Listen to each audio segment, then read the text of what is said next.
بسم اللہ الرحمن الرحیم صلی اللہ علیہ نبی المی و آلہ صلی اللہ علیہ وسلم صلاۃ و سلام علیکہ یا سید یا رسول اللہ علی حضرت امام اہل سنت امام عشق و محبت امام احمد رضا خان علیہ رحمۃ الرحمان اور آپ کے چاہنے اور ماننے والوں پر ایک الزام یہ بھی لگایا جاتا ہے کہ معاذ اللہ یہ نبی پاک صلی اللہ علیہ وسلم کے علم کو اللہ کے علم کے برابر بتاتے ہیں، نعوذ باللہ من ذالک۔ اسی طرح کا الزام علی حضرت امام اہل سنت پر جب آپ دوسری بار بیت اللہ کی حاضری کے لیے حاضر ہوئے تھے، اس وقت لگایا گیا تھا بد مذہبوں کی طرف سے، تو آپ نے اس کے جواب میں ایک کتاب تحریر فرمائی تھی، دولت المکیہ بالمادۃ الغیبیہ، بڑی کمال کتاب ہے۔ اس کے اندر آپ نے تحریر فرمایا کہ اگر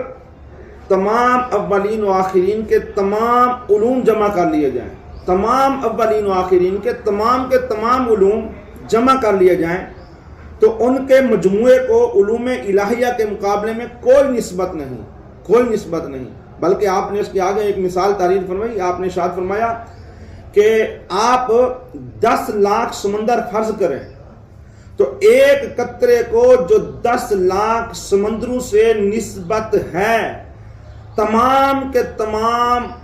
تمام مخلوق کے تمام علوم کو اللہ کے علم سے وہ نسبت بھی نہیں۔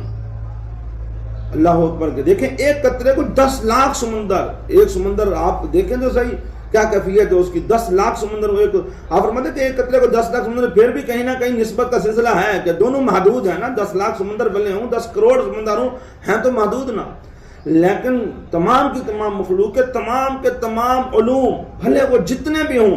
ہیں تو محدود، اور رب تبارک و تعالیٰ کے جو علوم ہیں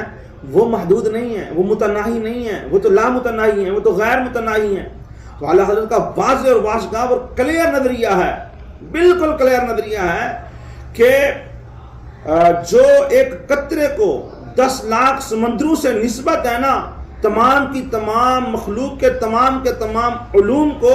اللہ کے علوم سے وہ نسبت بھی نہیں۔ اس طرح کا واضح اور کلیئر عقیدہ رکھنے والے کے بارے میں بھی اگر کوئی بدبخت ظالم قسم کا شخص کہے کہ یہ اللہ کے علم کے ساتھ نبی کے علم کو ملا دیتے ہیں، نعوذ باللہ من ذالک، تو اس سے بڑا بدبخت کون ہے، اس سے بڑا بددیانت پھر کون ہے؟ اللہ ہمیں عقل سلیم عطا فرمائے۔